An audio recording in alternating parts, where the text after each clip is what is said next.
Bonjour à tous, je m'appelle Julie du blog Ateliers Villa et ceci est un nouvel épisode de podcast un petit peu particulier parce que je vais répondre à toutes les questions que vous m'avez posées sur Instagram à propos du tricot, comment j'ai commencé, comment j'ai progressé et tous mes petits conseils. Allez, c'est parti. Alors, depuis quand est-ce que je fais du tricot? Alors ça va faire un peu plus de 3 ans maintenant que je m'y suis mise au tricot. Et en fait, comment j'ai commencé le tricot, c'est tout simple.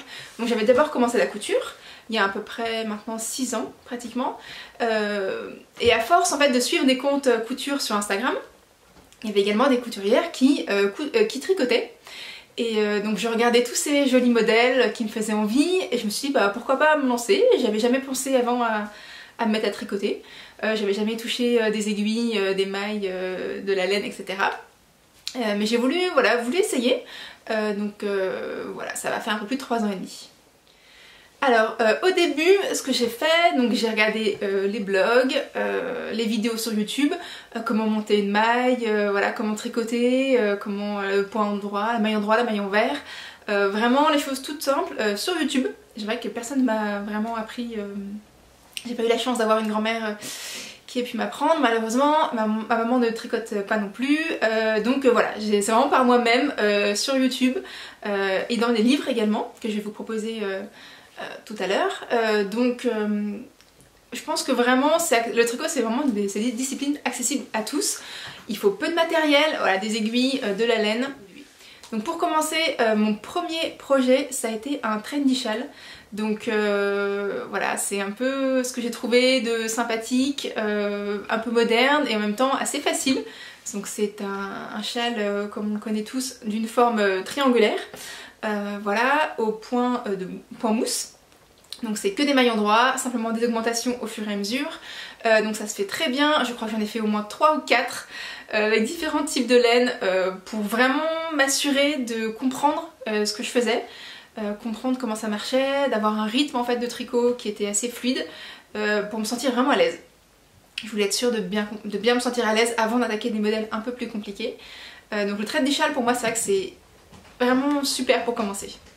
Alors je tricote à la continentale en fait, donc au bout de 2 ou 3 je crois trendy châle, je suis tombée sur la vidéo de Liz Taylor expliquant comment tricoter à la continentale et ça m'a intéressée parce qu'effectivement j'avais appris avec des vidéos YouTube qui tricotaient donc avec le fil dans la main droite, et puis bah voilà, c'est ce que j'avais trouvé et j'y arrivais plus ou moins, j'étais pas très rapide clairement au début, après la rapidité ça vient avec le temps, et du coup j'ai commencé comme ça, j'ai vu sa vidéo qui m'intéressait, apparemment c'était, voilà, ça a accéléré entre guillemets le tricot, donc j'ai commencé et comme j'étais en plein trendy châle, du coup bah, j'ai terminé mon trendy châle avec la méthode continentale, ce qui était parfait pour apprendre, voilà, apprendre vraiment à se sentir à l'aise avec cette nouvelle technique, en tricotant le fil dans la main gauche.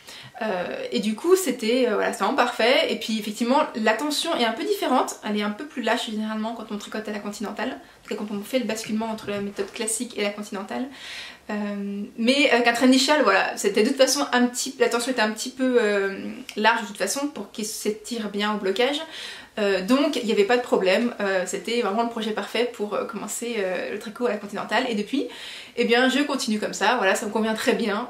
Alors après mes premiers trendy châles, donc j'ai voulu m'attaquer à un pull, enfin en tout cas j'ai fait quelques accessoires également que j'ai avec moi cette fois-ci, c'était des headbands, voilà, il n'y avait même pas de vrai suivi tutoriel, enfin c'était vraiment une bande au point de riz que j'avais fait avec une laine que j'avais trouvé pas très chère, voilà.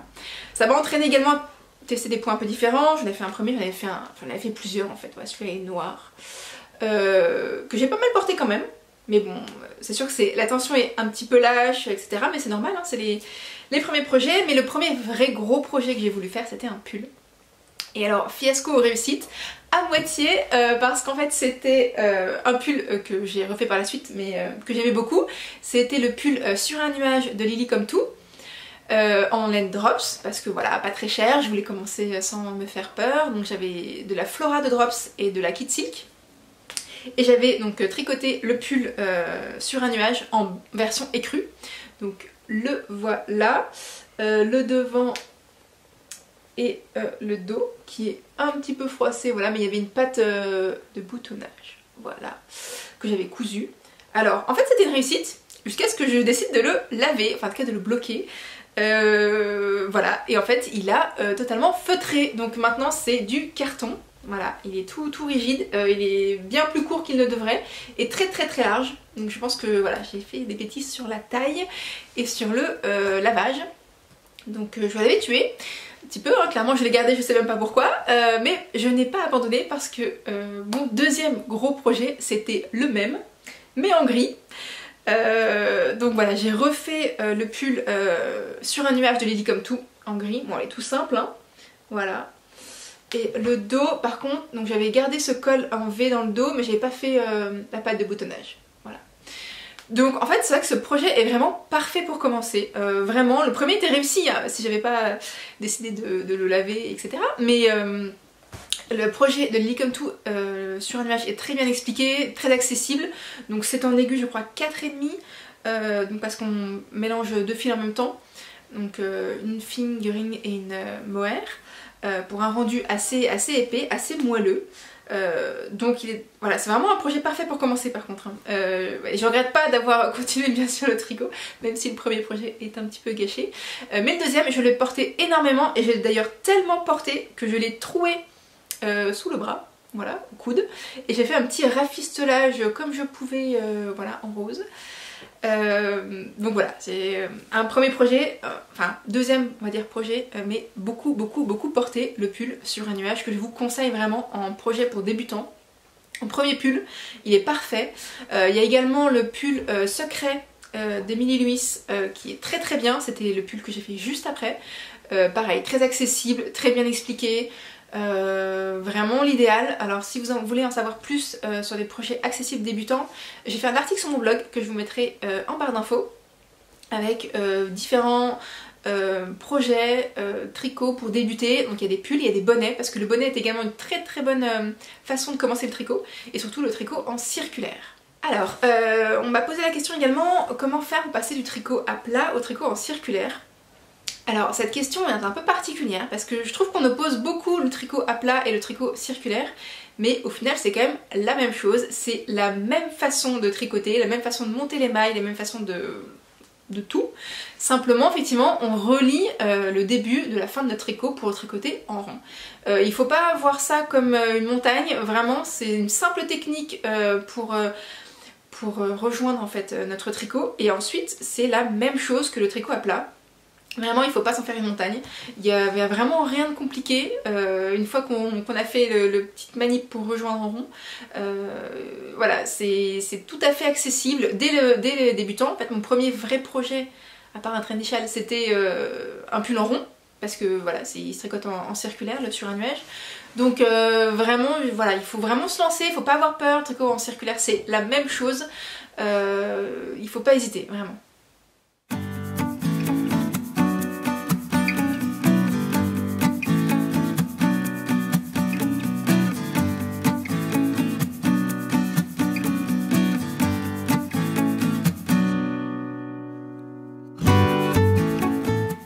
Alors maintenant, concernant les livres qui m'ont permis d'apprendre à tricoter, donc à part les vidéos sur YouTube, qui sont vraiment voilà, une mine d'or, clairement, on cherche un mot-clé et on arrive tout de suite à trouver ce qu'on cherche. Donc j'ai quelques bouquins qui m'ont bien servi. Alors on va commencer par celui-ci, Pull et accessoires au tricot, de Aurélie Lapoule. C'est un des premiers livres que j'ai eu et d'ailleurs j'ai fait le snoot qui est en couverture, qui est vraiment canon, que j'ai beaucoup porté. C'était mes premières torsades. Pareil, ce livre explique très bien comment donc rejoindre le tricot en rond, comment faire des torsades, pour rabattre des mailles, comment on fait pour rentrer le fil pardon, du tricot. Enfin voilà, c'est vraiment une vraie mine d'or clairement, et les modèles sont très sympas. Notamment le snood que j'ai réalisé, mais il y a également plusieurs pulls, plusieurs écharpes. Pour commencer, c'est très bien, c'est bien expliqué, c'est vraiment accessible, ce livre est vraiment top. Après il y a également celui-ci, le tricot circulaire, avec pas mal de modèles très sympas aussi. Donc c'est pareil, ça montre que le tricot en circulaire ça peut également être simple, c'est pas que des modèles très compliqués, on arrive à avoir des modèles très simples en tricot circulaire, très accessibles aux débutants. Donc il y a également des accessoires, il y a même des chaussettes, des bonnets, les explications sont très bien, c'est simple mais pas trop, voilà il y a une petite twist, donc celui-ci est vraiment sympa aussi. Je l'aime beaucoup, mais il y a également 2 livres de Liz Taylor, voilà, j'ai les deux. Donc tout d'abord je me mets au tricot, qui est la première édition, donc pareil, qui reprend une vraie bible. Dès que j'ai une question sur un patron, une technique que je comprends pas, je fonce vers les livres de Liz Taylor, aux éditions Erol. Vraiment ils sont hyper bien faits, tout est très bien expliqué, il y a des schémas, des photos, c'est voilà, très détaillé. Et il y a également celui qui vient, c'est Je deviens expert au tricot, donc c'est un peu plus technique. Cette fois-ci c'est un peu, voilà, si on monte un peu de niveau, c'est un peu plus technique. Il y a également beaucoup de bons conseils au niveau des chaussettes, au niveau de, voilà, de l'échantillon, comment ça se passe. Enfin vraiment, si vous posez des questions, s'il y a des choses qui sont pas claires pour vous, c'est 2 bouquins de Liz Taylor, c'est vraiment... voilà, pour moi des indispensables. Vraiment je les ai toujours pas très loin du canapé quand je tricote pour être sûre de, voilà, de pouvoir m'y retrouver. Également une autre technique, le jacquard. Alors pour l'instant j'ai fait qu'un seul jacquard, mais je compte bien continuer là-dessus. Donc c'est tricoter le jacquard en rond de Anna Dervoot, également Along avec Anna, qui reprend pareil toutes les bases du jacquard si vous voulez lancer dans cette technique. C'est pareil, alors c'est pas pour les tout débutants bien sûr, mais il y a certains modèles qui sont pas très compliqués, parce que bon, souvent les modèles qui ont possèdent de la dentelle, donc il faut suivre un diagramme également, il faut apprendre à faire différents types de points, donc le jeté, de mailles ensemble généralement, pour résumer les dentelles, la plupart des dentelles en tout cas, et le jacquard au final, donc on tricote avec 2 fils, certes, mais on tricote qu'en jersey, donc que des mailles endroits, donc ça peut quand même être accessible si on veut un peu se challenger, c'est tout à fait possible, et notamment donc avec les bons conseils d'Anna. Pour ça, le jacquard, c'est vrai que c'est une technique qui est assez sympa, on peut faire des trucs assez fous. Donc voilà, alors, on m'a également posé la question combien de temps je mets pour tricoter un pull. Alors clairement mes premiers pulls, j'ai mis à peu près 3 mois à les tricoter, c'est normal, voilà, je ne mettais pas de pression, c'est le début, il fallait, voilà, arriver à tricoter cette masse voilà, de fil, donc j'ai mis 3 mois, par la suite c'était plutôt 1 mois. Ben, généralement c'est ma moyenne, on va dire que je mets 1 mois pour tricoter un pull. Mais après c'est vrai qu'avec ce confinement par exemple j'ai mis quasiment 10 jours pour tricoter mon dernier pull, donc c'est vrai que ça va quand même assez vite. Après c'est le tricot, on tricote de plus en plus vite, certes, ça c'est sûr, plus je tricote vite, mais c'est aussi le temps qu'on y passe. C'est vrai que bah, le tricot il est sur le canapé, dans un coin, sur ma petite place du canapé, et clairement dès que voilà, je regarde la télé pendant une demi-heure, et bah, je vais le sortir, je vais faire quelques mailles, et petit à petit bah, ça finit par avancer. Il n'y a pas forcément besoin de faire des sessions de 3-4 heures de tricot pour avancer. Si on avance quelques mailles par jour, et bien au final on le voit quand même avancer assez rapidement. Alors comment faire pour progresser en tricot? Alors pour moi le conseil principal c'est de tricoter, voilà, et surtout comprendre ce qu'on tricote, c'est-à-dire comprendre la maille endroit, reconnaître la maille endroit, reconnaître la maille envers, reconnaître sur quel côté on est, le brin avant, le brin arrière, essayer de, voilà, de vraiment comprendre ce qu'on fait. C'est la meilleure façon en fait d'arriver déjà à corriger les erreurs, parce que voilà, de temps en temps il y a une maille qui file, on perd une maille, et arriver à la reprendre, pour ça il faut vraiment comprendre ce qu'on fait, et ça vient avec le temps, ça vient à force de tricoter. Et également choisir des modèles de plus en plus compliqués, donc on a des grades entre guillemets de complication. Déjà tout d'abord un modèle tout simple en rond, bah, du type le Sur un nuage de Lily Come To. On a également d'autres modèles comme le Ravello, qui est un modèle très simple avec un raglan, et qui possède également des rayures, mais on n'est même pas obligé de faire les rayures. Donc vraiment c'est arriver à choisir des projets au fur et à mesure plus en plus compliqués. Pas se lancer tout de suite dans un pull entièrement en dentelle, ou entièrement en jacquard, ou avec des incrustations, etc. Commencer avec quelque chose de simple pour bien comprendre ce qu'on fait, bien maîtriser ce qu'on fait, et ensuite on complexifie, on ajoute une petite dentelle, une petite rayure, voilà, on teste des rabattages. Par exemple, mes premiers pulls je les ai rabattus de la manière classique, comme j'avais appris à rabattre des mailles sur une vidéo internet. Et puis les patrons, on trouve beaucoup de patrons donc sur Ravelry notamment, les patrons indépendants, qui sont vraiment super parce que généralement il y a beaucoup plus d'explications sur un patron indépendant que sur un patron d'un livre. Donc c'est vrai que les patrons indépendants, pour ça c'est une vraie mine d'or, j'ai appris énormément en tricotant des patrons indépendants. Et qui renvoient parfois même vers des vidéos dédiées que les créatrices font avec des techniques. Mais par exemple pour le rabat, pour rabattre des mailles des côtes, donc je fais un rabat tubulaire à l'aiguille. Alors la première fois que j'ai vu ça dans un patron, je me suis dit oh là là, qu'est-ce que c'est que ça, et au final une fois qu'on regarde une vidéo qui nous explique très bien comment ça fonctionne, c'est pas si compliqué, le rendu est vraiment très bien. Et un peu c'est une manière de complexifier un petit peu notre tricot, des petites façons de rabattre des mailles de manière différente, rabattre par exemple une encolure avec un I-cord, pardon. Il y a plein de petites choses qui peuvent permettre de nous améliorer au fur et à mesure et de comprendre ce qu'on fait surtout, voilà, comprendre ce qu'on fait. Et c'est le principal des conseils, c'est tricoter, tricoter, tricoter. Je vais aussi voir avec vous toutes les petites choses que j'ai toujours dans mon sac à encours tricot. Ça ne me quitte pas, donc mon sac à encours tricot, vous l'avez déjà vu, mais c'est celui-ci de By Joviana sur Instagram, qui fait de très jolies broderies et de très jolis sacs à encours. Donc dans ce sac, il y a pas mal de choses. Voilà. Donc le principal, on va dire, ce sont, alors je vais y arriver, les aiguilles. Donc circulaire pour ma part, mais voilà, ça dépend de votre projet, mais je dirais que même pour tricoter une écharpe qui n'a pas forcément besoin d'aiguilles circulaires, c'est plus agréable de tricoter en circulaire parce que le poids de la laine est réparti sur le câble et pas seulement sur vos aiguilles. Ce qui fait que vous avez beaucoup moins de poids sur le poignet ou sur les mains et c'est plus agréable. Même pour tricoter en fait à plat, je vous conseille les aiguilles circulaires. De mon côté, j'avais acheté au tout début du tricot un kit Knit Pro. Donc c'est les aiguilles en métal, interchangeables avec différents câbles plus ou moins longs. Donc c'est vraiment ce que j'utilise le plus en fait. C'est des Knit Pro en métal parce que je trouve que le métal glisse davantage. Après j'en ai aussi quelques-unes en bois pour différents projets, voilà, différents... ça dépend en fait un peu du projet, de ce que je cherche à voir. Si la laine glisse un peu trop, je peux utiliser des aiguilles en bois pour un petit peu atténuer... le fait que les mailles vont trop vite. Donc les aiguilles circulaires. J'ai également plusieurs câbles comme ceci, des câbles interchangeables avec les aiguilles, avec des arrête-mailles. Clairement ça c'est indispensable. J'en ai toujours plus dans mon sac en fonction du moment du tricot. On a besoin parfois d'un câble plus grand ou plus petit, ou lorsqu'il s'agit d'un pull et qu'on met les mailles en attente, j'utilise toujours en fait des petits câbles comme ça. Pour les mettre en attente, pour être sûr que ça ne parte pas, parce qu'on peut également les mettre en attente sur un fil, mais ça j'ai toujours peur en fait, après c'est peut-être moi, hein.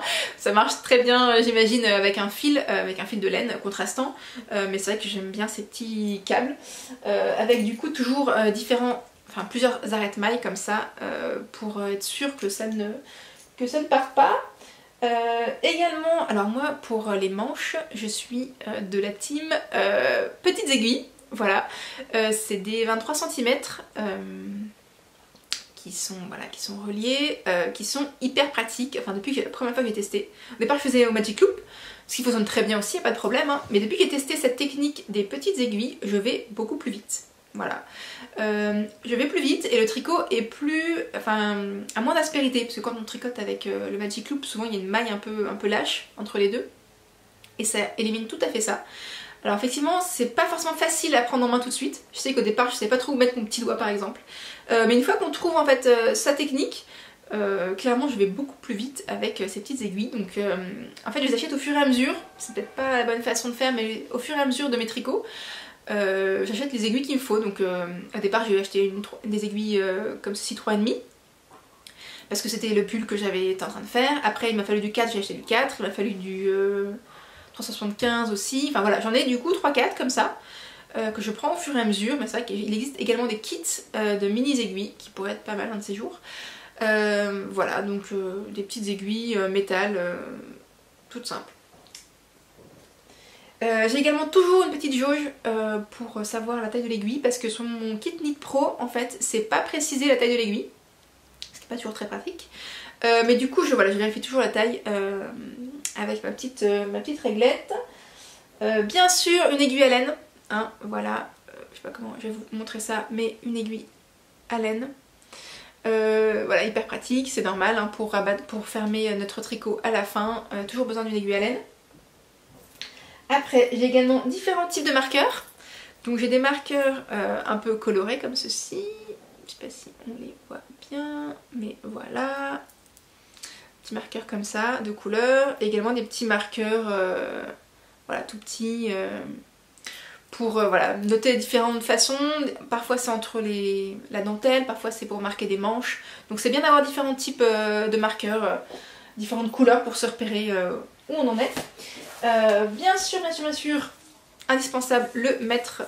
Voilà, on a toujours besoin de mesurer un tricot. Alors parfois les indications c'est en nombre de rangs et parfois c'est en centimètres, mais je vérifie toujours en centimètres, notamment les manches. Voilà, on tricote souvent à peu près 40-45 cm de manches et c'est toujours important voilà, de savoir où on en est. Donc toujours un mètre ruban dans le sac à encours. Évidemment une petite paire de ciseaux. Alors moi j'ai celles-là qui sont plutôt des ciseaux de broderie, mais ça fonctionne très bien. N'importe quelle petite paire de ciseaux. Et puis des stylos également quand je tricote un projet qui est imprimé en fait, un patron que j'ai imprimé. Donc toujours un stylo de couleur pour tout ce qui est plutôt charte ou gris de jacquard ou de dentelle. Et un stylo classique pour noter où j'en suis. Sinon ça m'arrive également beaucoup de tricoter sans imprimer de patron. Donc je l'ouvre en fait sur mon téléphone ou sur ma tablette et en fait il y a une fonction annotation pour pouvoir annoter, donc c'est très pratique de l'avoir en face de soi et de pouvoir voilà, checker dès qu'on a fait une petite partie, je barre le petit passage et comme ça moi je suis sûre de savoir où j'en suis parce que je suis pas trop... J'ai beaucoup de mal à compter les rangs, voilà, si je ne mets pas un petit bâton clairement j'oublie totalement. Donc voilà, pour voilà, mes petits outils pour le tricot au quotidien. Alors qu'est-ce que je fais de mes restes de laine? Eh bien pas grand chose pour le moment, je vous avoue. Alors bon, j'ai pas tricoté tant que ça non plus en 3 ans. J'ai quand même tricoté peut-être une dizaine de pulls, quelque chose comme ça, mais voilà, j'ai pas non plus des montagnes de restes pour l'instant. Je sais qu'il y a plein de petits projets qui existent. On peut faire des chouchous au tricot, on peut faire des headbands, on peut faire voilà, plein de choses. Pour le jacquard également ça peut servir. Quand on a besoin, ou des petites rayures, ça peut servir, des chaussettes également si la laine possède du nylon. Donc c'est vrai qu'on peut faire pas mal de choses avec les restes. Pour l'instant j'en ai pas fait grand chose. D'ailleurs également de la broderie, j'ai fait dernièrement, je vous montrerai une photo, mais de la broderie sur pull avec des restes de laine, c'est vraiment très sympa. Mais pour l'instant mes restes de laine, voilà, ils se trouvent dans une boîte et je verrai comment les utiliser un jour. Voilà, je perds pas espoir, je les aime beaucoup parce que voilà, c'est des couleurs qui restent, qui me plaisent beaucoup, donc voilà pour les restes de laine. Alors on m'a demandé mes marques de laine favorites. Alors c'est pas facile parce que j'en teste beaucoup en fait, j'aime bien tester un petit peu des nouvelles marques, des nouvelles matières, des nouvelles couleurs, donc c'est vrai que je teste pas mal de choses, même si j'ai un peu mes indispensables. Alors en indispensable, clairement il y a la marque Lena Mouré que vous connaissez certainement, qui fait cette couleur caramel au beurre salé dont je suis absolument fan. Donc voilà, Lena Mouré, c'est vrai que c'est un de mes classiques on va dire. Il y a également Yarn by Simone qui est une teinturière que j'aime énormément également. Ça c'est sa couleur tomate qui sera un futur pull cet automne, qui fait des très jolies bases. J'ai tricoté sa Suri, j'ai tricoté sa fingering classique, pas mal de choses. Donc voilà, j'ai également découvert The Wool is Kind dernièrement. Cette couleur qui est juste magnifique, qui s'appelle Blossom, dans sa base Fairplay, qui est du sport. Donc magnifique aussi, très rebondi, très agréable. Donc il y a énormément de teinturières indépendantes en fait qui font des choses magnifiques. Par exemple ce pull j'ai tricoté dans un mohair de Maison Corlaine, qui est pareil, c'est un mohair très fin, très doux, les couleurs sont très jolies. Je pense que choisir une teinturière de laine c'est comme choisir voilà, sa couleur favorite, ça dépend vraiment de vous, de vos goûts, des couleurs qui vous plaisent, c'est des couleurs vraiment saturées ou désaturées, quel type de matière vous plaît. Donc c'est vraiment à tester. Il y a également la laine Heidi voilà, que j'aime énormément, qui est vraiment voilà, pour moi un go-to. Enfin voilà, c'est il faut vraiment foncer vers certaines marques qui sont vraiment très sympas. Je pourrais vous lister un peu mes petites favorites, mais voilà, je pense qu'il y a énormément de marques de laine qui existent, qui sortent, qui voilà, et il faut pas non plus se cacher des marques plus traditionnelles on va dire, comme Drops ou comme Fil d'Art, comme voilà, c'est encore des Plaçard également, des marques plus classiques on va dire, mais voilà, quand on n'a pas toujours le budget pour faire des pulls avec des écheveaux teints à la main, c'est aussi des très bonnes marques, et surtout si on veut un rendu très très uniforme, parce que les teinturières indépendantes qui teignent leur laine à la main, voilà, c'est toujours compliqué d'avoir un rendu très très uniforme, il y a toujours des petites variations et c'est normal, ça fait le charme de cette laine. Mais c'est vrai que si on veut un rendu qui soit vraiment uniforme, on peut aussi se tourner vers des laines qui sont plus industrielles. Mais voilà, il y a également beaucoup de choses à faire avec toutes ces laines. Fontis également, voilà, je tricote un pull en fontis, en bébé mérinos de fontis, et c'est vrai que la laine est très très bien aussi. Alors par contre moi je suis moins pelote, c'est vrai, parce que je trouve que ça s'en mêle. Je préfère avoir un écheveau et le mettre en cake. Je vais peut-être essayer de mettre une pelote en cake pour voir ce que ça donne, mais c'est vrai que les pelotes je trouve qu'elles s'en mêlent davantage que les écheveaux en cake, mais qu'on met en cake. Mais voilà. Pour mes petites laines favorites. Alors, concernant maintenant le blocage, on va poser quelques questions là-dessus. Alors c'est vrai qu'on s'en fait un petit peu une montagne du blocage, on a un peu l'impression que c'est récent, je sais pas s'il y a 20 ou 30 ans nos grands-mères bloquaient leurs vêtements, mais en tout cas c'est vrai que c'est assez tendance en ce moment. Faut pas s'en faire une montagne, c'est très très simple. Simplement ce qu'il faut faire c'est tremper son tricot terminé dans de l'eau tiède, donc à température ambiante, ni trop chaude ni trop froide. Moi je sais que je le fais soit dans ma baignoire, soit dans mon évier de salle de bain, ça dépend de la grosseur du projet également. Donc il faut que la laine soit vraiment humide, voilà, qu'elle imprègne bien l'eau. On la laisse entre 10 et 15 minutes, pas plus non plus. On fait attention si la laine dégorge, c'est-à-dire que si l'eau devient très colorée tout de suite, il faut pas hésiter à vite la rincer et à vite remettre de l'eau pour que la laine voilà, enlève un peu toutes ces couleurs en trop, et puis voilà, qu'elle puisse se stabiliser, surtout si on fait un projet à plusieurs couleurs et que la laine ne déteigne pas sur l'autre couleur. Ne pas hésiter à mettre du vinaigre blanc pour fixer la couleur également dans l'eau, si jamais vous voyez que vraiment la couleur part. Donc on la laisse 10-15 minutes dans l'eau à température ambiante pour que la laine voilà, s'imprègne bien. Ensuite on l'essore comme on peut à la main, sans la tordre vraiment, en l'essorant délicatement pour faire partir le surplus d'eau. Ensuite, moi ce que je fais c'est que je pose une serviette à plat par terre sur le parquet. Ensuite je mets mon tricot à plat dessus et je roule la serviette sur le tricot et voilà, je me mets dessus pour vraiment écraser le tricot délicatement et pour qu'il puisse faire partir toute l'eau en trop qu'il a. Donc je fais ça plusieurs fois en fait pour vraiment qu'il ait vraiment éliminé le plus d'eau possible. Ensuite il y a des tapis de blocage qui existent. Alors de mon côté c'est les tapis de yoga que j'utilise. Voilà, j'en ai deux. Et quand je les mets à côté, voilà, ça fait vraiment un grand espace. Donc ça coûte 5 € chez Decathlon, quelque chose comme ça. Enfin voilà, c'est ce que j'avais pris. C'est très accessible. Donc on étend son tapis, enfin son tapis de yoga pour ma part, mais voilà. Maintenant vous posez votre tricot dessus. Donc ça dépend vraiment de votre laine. Il y a des laines qui vont s'étendre, d'autres pas du tout. Donc une fois que vous posez votre tapis de blocage par terre, posez votre tricot dessus. Faites attention qu'il ne s'étire pas trop. Voilà, vous le maintenez bien en place, vous l'écartez en fait à peu près aux mesures que vous souhaitez, donc c'est bien aussi d'avoir un mètre à côté de soi et de mesurer. Voilà, le patron vous a indiqué que le tour de buste allait faire voilà, 90 cm, vous vérifiez bien, donc votre tricot est bien posé à plat, vous vérifiez bien qu'il y a bien vos 90 cm, en tout cas divisé par 2 si le tricot est à plat.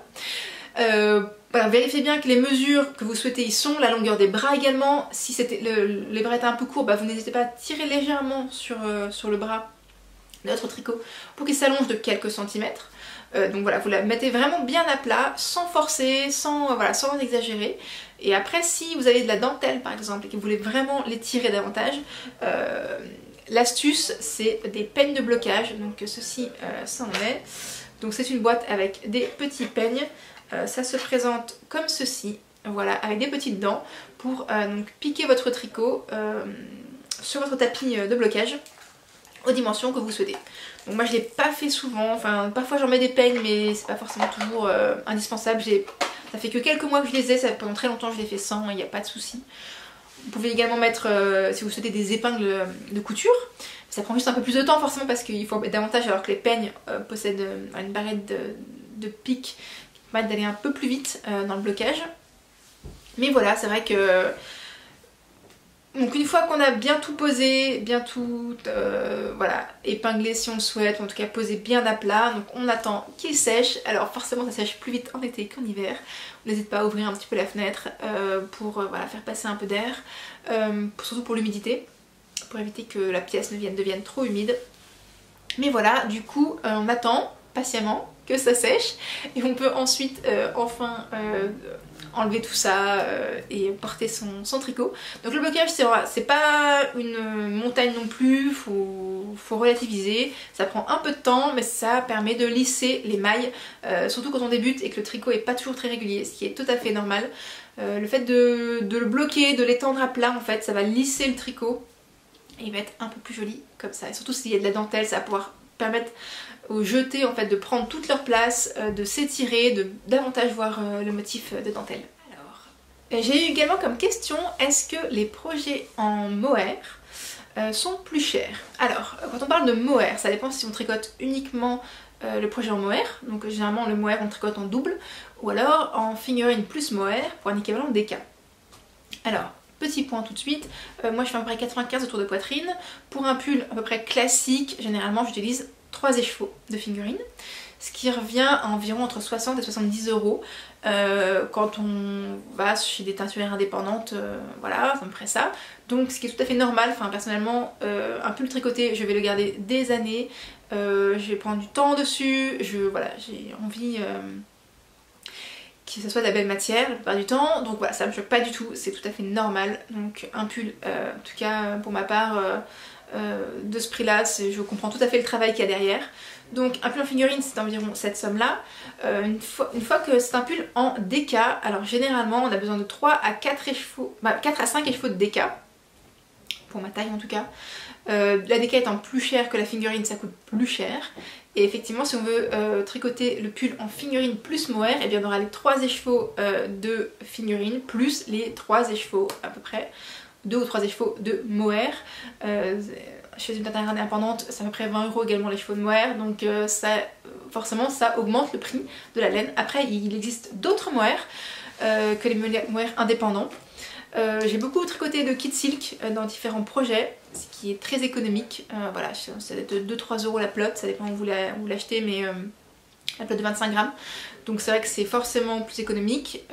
Après voilà, les couleurs sont pas infinies non plus, ça dépend de notre projet, ça dépend avec quelle laine on veut l'associer. Donc effectivement il y a le mohair de kit silk qui est pas mal non plus, enfin qui est très bien. Mais il y a également un mohair que j'avais testé et que j'avais beaucoup aimé, c'est le mohair de Rico Design, le Essential Super Kid Mohair Silk, qui était très bien également, très doux, qui coûtait un peu plus cher il me semble, mais des mohairs il y en a beaucoup, je pense qu'il faut vraiment les tester si vous le souhaitez. Mais il y en a des très chers comme des à petit prix. Donc forcément ça augmente un peu le prix du projet, mais si vous choisissez chez Drops ou chez voilà, Rico, c'est pas si cher que ça non plus et ça peut faire voilà, des projets vraiment sympas. Parce que l'échantillon quand on tricote figurine et mohair ensemble, ça fait vraiment un échantillon plus chaud. C'est vrai que c'est vraiment sympa pour l'hiver aussi d'avoir des pulls un peu plus chauds, un peu dufteux. Donc par exemple pour celui-ci, j'ai utilisé 4 écheveaux de mohair de Maison Corlaine, parce que le mohair est tricoté en double. Pour ce projet là, ça m'a coûté environ 80 euros de pull pour cette laine, mais voilà, je ne regrette pas une seconde, il est juste sublime et je vais le garder très longtemps. Donc voilà, après c'est vrai que la laine il y en a de toutes sortes, vous pouvez tricoter chez Drops des pulls pour l'équivalent de 30 euros et chez les tatoueurs indépendants pour des équivalents bien supérieurs. Ça dépend de votre budget, du projet, pour qui, pourquoi. Si c'est pour des enfants, clairement je pense aussi qu'il n'est pas nécessaire d'utiliser de la laine tintement alors qu'ils vont grandir dans peu de temps, qu'ils vont se tacher. Donc voilà, ça dépend vraiment du projet, de votre envie, faut pas hésiter à varier et à tester beaucoup de sortes de laine. Alors, est-ce qu'il existe des tutos ou des vidéos pour apprendre le tricot en circulaire? Alors on a vu que dans différents livres que je vous ai proposés, on parle de tricot en circulaire, on peut voilà, tout à fait expliquer en livre, ça marche très bien. Il y a également des vidéos sur YouTube, je sais qu'il y a une vidéo de Elongaricana qui est très bien expliquée, et également de Liz Taylor, donc je les mettrai également en barre d'infos. Il y a beaucoup de ressources sur YouTube pour apprendre le tricot en circulaire. Vraiment c'est une simple technique de rejoindre les mailles et ensuite il faut vraiment pas s'en faire une montagne. On tricote comme on tricote normalement, des mailles endroits, des mailles envers. Simplement effectivement lorsque vous tricotez à plat, le jersey donc, fera les rangs endroits en maille endroit et envers en maille envers. Alors que le tricot en circulaire, vous tricotez uniquement des mailles endroits tout le long pour tricoter du jersey. Et si vous souhaitez tricoter du point mousse en rond, il faudra faire un rang droit et un rang envers. Et le rang suivant sera un rang envers, et un rang droit et un rang envers, etc. Donc c'est vrai que c'est plus simple de tricoter du jersey en rond, c'est plus rapide parce que souvent on fait les mailles endroits bien plus rapidement que les mailles envers. Ça dépend de votre matériel de tricoter, mais c'est vrai que c'est souvent le cas. Donc ça va plus vite en fait le tricot en circulaire. Après le tricot à plat, ça reste très bien pour certaines techniques, pour certains projets. Par exemple si on a un projet dans une grosse maille, une grosse laine un peu lourde, il est préférable de le tricoter à plat et de faire des coutures au niveau des épaules, au niveau des manches, au niveau du côté, parce que ça permettra de maintenir le projet un peu plus stable en fait. La couture va être plus stable qu'une maille qui va avoir tendance à s'étirer un petit peu. Donc si vous faites un gros gilet, le tricot à plat sera peut-être plus conseillé pour vous et le gilet aura tendance à moins s'étirer sur le côté notamment si vous faites la couture à la main. Donc ça dépend, faut vraiment tester et simplement se laisser porter par les modèles. Il y a énormément de jolis modèles en tricot circulaire et en tricot à plat. Donc faut pas hésiter à tester les modèles. Alors, combien de temps je tricote par jour? Ça dépend vraiment. Alors ça c'est très variable. Donc comme je vous disais, dès que je me mets sur le canapé, je prends mon tricot et je tricote quelques mailles. Donc ça peut être à peu près, je dirais minimum 1 heure par jour peut-être. Parce que bah voilà, je rentre le soir, faire un peu de couture peut-être, mais quand je mets sur la télé vraiment après manger, ça va être mon tricot. Donc au minimum 1 heure on va dire. 1 à 3 heures par jour, si vraiment je suis rentrée un peu tôt ou c'est le samedi après-midi, voilà, je vais me mettre un peu plus tôt que l'accoutumée sur le canapé pour tricoter. Donc dans ces cas-là, effectivement, je pourrais tricoter 3-4 heures, voilà, si jamais vraiment je prends le temps, mais généralement c'est minimum 1 heure par jour. Donc effectivement ça fait que les projets peuvent avancer assez vite en tricotant au fur et à mesure. Je sais que je tricote pas dans le métro ou dans les transports en commun parce que ça me fait toujours bizarre. Je trouve que le tricot c'est quelque chose de très personnel qu'on a chez soi, sur son canapé. Et dans les transports en commun, voilà, beaucoup de microbes, encore plus dans cette période là, mais déjà avant ça me paraissait toujours bizarre de tricoter dans le métro alors que j'ai pas les mains propres, alors que autour de moi c'est pas forcément propre, alors que ça va être ensuite ramené chez moi. Donc c'est vrai que je tricote uniquement chez moi, je l'avoue, en tout cas en vacances, sinon dans des hôtels ou voilà, dans l'avion également. C'est un peu différent que le métro je trouve. Donc voilà, le tricot c'est un peu quand on a le temps, au fur et à mesure. Il y a des semaines où je vais très peu tricoter, même pas du tout, et des semaines où je vais voilà, beaucoup tricoter. Ça dépend de la saison également, s'il fait plus froid je vais avoir tendance à plus tricoter. Après je tricote également l'été, même si je ne suis pas trop tricot de printemps. Toutes ces mailles avec du coton ou avec du chanvre, etc., c'est pas trop mon truc parce qu'en fait je fais de la couture à côté et forcément si je veux un top, et ben en fait je vais me le coudre. Et par contre si je veux un pull, je vais me le tricoter. Donc tous ces t-shirts tricotés, c'est vrai que c'est pas trop mon truc, mais je sais qu'on peut faire voilà, de très jolies choses également tricotées en t-shirt, mais c'est vrai que c'est un peu moins mon truc. Voilà pour cette réponse aux questions. Alors n'hésitez pas, si vous avez d'autres questions, je pourrais y répondre également en commentaire sans souci. Donc voilà, j'ai fait à peu près le tour de ma pratique du tricot, de tout ce que j'ai pu faire. Vous retrouvez sur mon blog des articles pour chaque projet tricot, également sur ma page Ravelry. J'ai essayé de les mettre à jour cette fois-ci, de mettre un peu les projets que j'ai pu faire depuis un moment sur mon Ravelry. Vous trouverez également mes projets coup de cœur, qui peut être sympa de voir un peu sur quoi j'ai flashé. Moi j'adore voir ça, d'aller voir sur les pages des gens et regarder sur quoi ils ont flashé pour les épingler à mon tour. Donc voilà, j'ai fait le tour. Merci beaucoup de m'avoir suivi. N'hésitez pas à aller voir sur mon blog pour tous les articles en complément. J'avais fait un article spécial dédié donc au comment débuter le tricot, et également sur tous les projets que je conseillais pour les débutantes, à savoir les pulls, les bonnets, les accessoires, les projets pour enfants que j'avais pu trouver et qui étaient vraiment sympas pour débuter. Donc voilà, n'hésitez pas à me poser encore des questions pour que je puisse y répondre. Et en tout cas, bon tricot!